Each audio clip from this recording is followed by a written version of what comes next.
Malam itu, hujan turun perlahan, membasahi kaca jendela rumah kecil di sudut kota. Nadira duduk di sofa dengan selimut menutupi tubuhnya, secangkir teh hangat di genggamannya. Matanya menatap kosong ke arah televisi yang menyala, tapi pikirannya melayang jauh 5 tahun. Sudah 5 tahun sejak hari ia dan Arga mengucap janji di depan penghulu. Janji untuk bersama dalam suka dan duka, dalam sehat dan sakit dan dalam keadaan yang sekarang, yang tidak pernah ia bayangkan sebelumnya. Di atas meja ruang tamu, tergeletak foto pernikahan mereka. Nadira masih ingat betul hari itu. Bagaimana Arga menatapnya penuh cinta ketika ia berjalan di atas karpet putih menuju pelaminan. Mereka punya mimpi sederhana. Rumah yang hangat, keluarga kecil dengan tawa anak-anak yang memenuhi setiap sudut, namun, takdir seakan punya rencana lain. Setelah tahun pertama pernikahan, mereka mulai bertanya-tanya. Setelah tahun kedua, Nadira mulai gelisah. Tahun ketiga dan keempat, rumah sakit menjadi tempat kencan mereka. Dokter demi dokter didatangi, doa demi doa dipanjatkan, dan pada tahun kelima, Nadira mendengar kalimat yang paling ia takuti dari dokter kandungan mereka. Bu, sepertinya peluang ibu untuk hamil secara alami sangat kecil. Nadira menahan tangis di ruang dokter saat itu.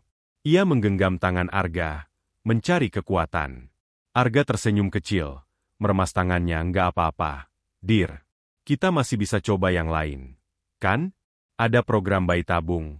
Ada adopsi. Kita masih punya banyak jalan, Nadira mengangguk, berusaha percaya pada kata-kata suaminya.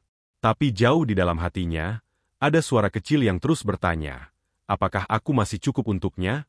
Apakah cinta saja cukup? Beberapa bulan setelah vonis dari dokter, rumah yang dulu hangat mulai terasa dingin. Nadira masih berusaha menjalani hidup seperti biasa, memasak sarapan untuk Arga, menyiapkan bajunya, menyambutnya pulang dengan senyum. Tapi Arga tak lagi tersenyum seperti dulu. Pulangnya semakin malam, jawabannya semakin singkat, pelukannya semakin jarang. Awalnya, Nadira berpikir Arga hanya stres. Tapi firasatnya mengatakan sesuatu yang lebih dari sekadar lelah kerja. Ia mencoba menepis pikiran itu, hingga suatu malam ponsel Arga berdering saat ia sedang mandi. Nadira tak berniat mengutak-atik, tapi layar yang menyala menampilkan pesan masuk dari nama yang tidak ia kenal.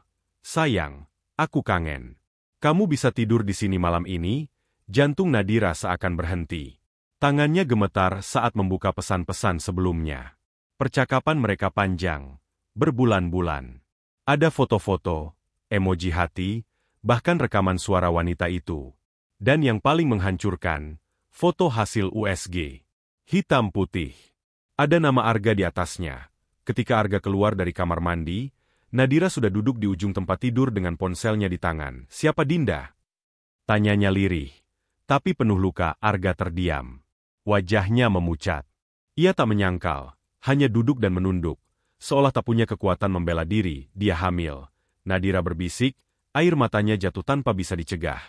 Dia hamil dan aku tidak. Arga mencoba menjelaskan, bahwa ia tidak pernah berniat menyakiti Nadira, bahwa ia masih mencintainya, bahwa ia hanya ingin merasakan jadi ayah.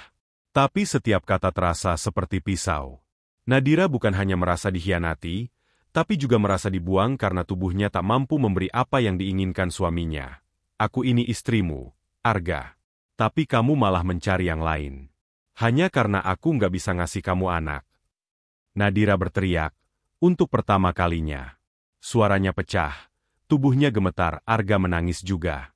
Tapi saat itu, semua tangis terasa terlambat. Malam itu, Nadira tidur sendirian. Arga di sofa.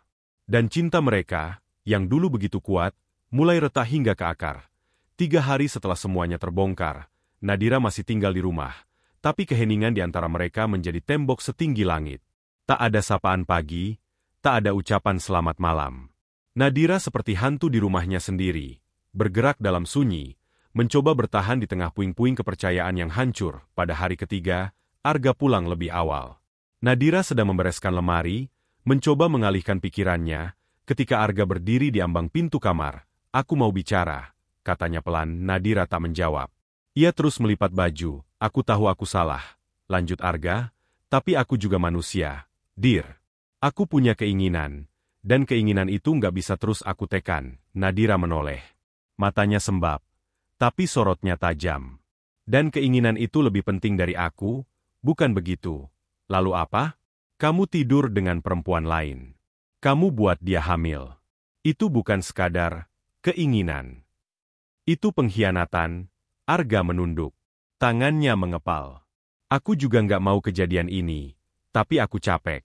Setiap pulang, aku lihat kamu sedih, menangis diam-diam. Rumah ini penuh tekanan. Aku juga stres. Dir, Nadira tertawa getir. Kamu stres, jadi kamu selingkuh? Dan sekarang kamu minta aku maklum. Kita bisa mulai lagi. Kita bisa adopsi anak kalau kamu mau. Asalkan, kamu bisa maafkan aku dan Dinda, anakmu. Nadira menantangnya. Aku akan bicara baik-baik dengan Dinda. Kalau kamu masih mau berjuang sama aku akan tinggalkan dia. Nadira memejamkan mata. Air matanya kembali mengalir. Tapi kali ini bukan karena sedih. Ini adalah air mata kehilangan. Ia tak lagi menangisi Arga. Ia menangisi dirinya sendiri yang selama ini berjuang sendirian. Ia berdiri, menatap Arga terakhir kalinya, yang kamu cari sekarang bukan cinta, tapi jalan pintas. Dan aku nggak mau jadi wanita yang kamu pertahankan hanya karena kamu merasa bersalah. Malam itu, Nadira pergi. Hanya membawa satu koper dan hatinya yang patah.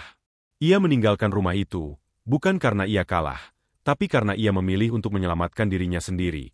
Sudah 2 bulan sejak Nadira meninggalkan rumah itu. Ia kini tinggal di apartemen kecil milik sahabatnya, Ayu, yang sejak awal tahu tentang pergulatan batin Nadira. Setiap malam, mereka duduk di balkon, minum teh, dan bicara panjang.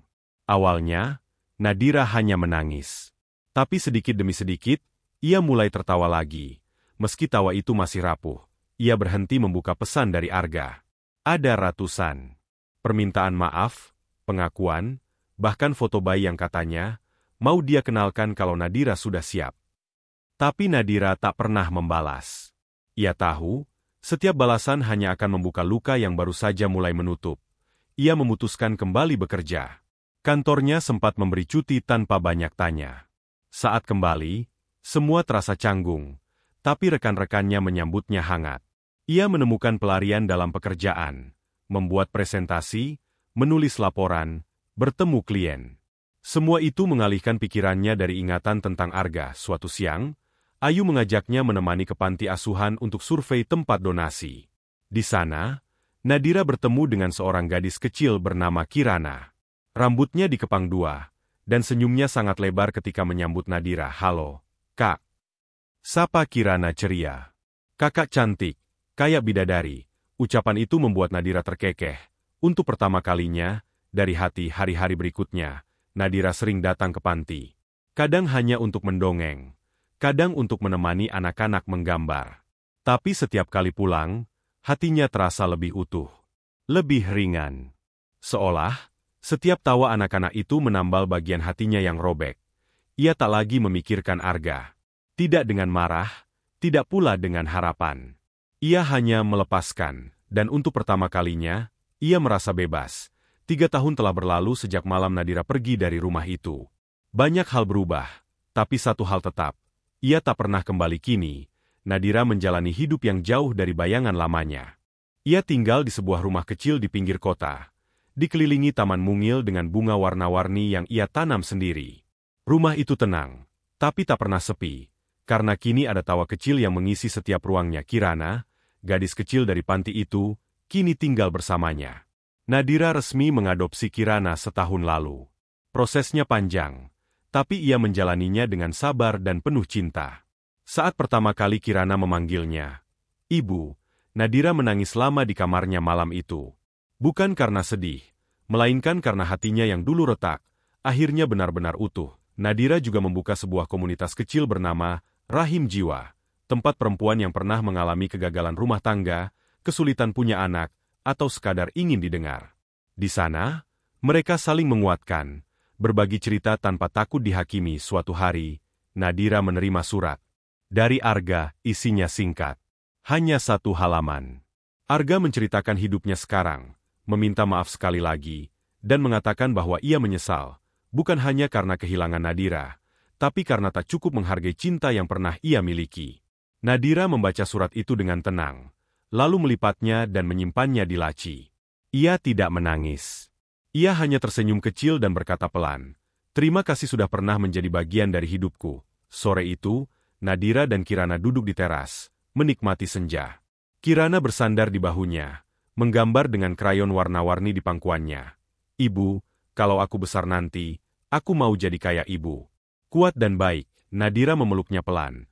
Dan untuk pertama kalinya dalam hidup, Nadira benar-benar mengerti, menjadi ibu bukan hanya soal melahirkan, tapi soal mencintai, menerima, dan tidak pernah berhenti memberi ruang bagi harapan baru untuk tumbuh.